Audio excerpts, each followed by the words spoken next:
For customer support, notifications, and everything in between, reliably reach the most customers anywhere they are with the 8x8 Chat Apps API. Stay connected and enrich the messaging experience with your customers across 7 channels with just one API and the ability to fall back to SMS. Here's how to create a two-way conversation on WhatsApp using the 8x8 Chat Apps API. We'll use 2 procedures, one script to send the WhatsApp message and another script that will listen for the response. First, we'll start by building the script that sends the WhatsApp message. For that, we'll have 4 dynamic fields: the 8x8 sub-account ID, API key, the phone number associated with the end user's WhatsApp account, and the message body.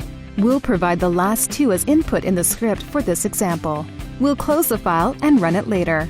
Now we'll create a script that will listen for incoming WhatsApp messages. It's a simple script that will parse the incoming message JSON and then print it out to display each WhatsApp message received onto the console for you to see. All right, let's give it a try. First, we execute the script that will listen for incoming WhatsApp messages. Then we send a WhatsApp message from the smartphone on the right. As you can see, our script receives the message right away. Now let's reply back to the WhatsApp user by executing the other script we created. As you can see, we receive the message in WhatsApp immediately. It's that easy to receive and send chat app messages using 8x8 Chat Apps API.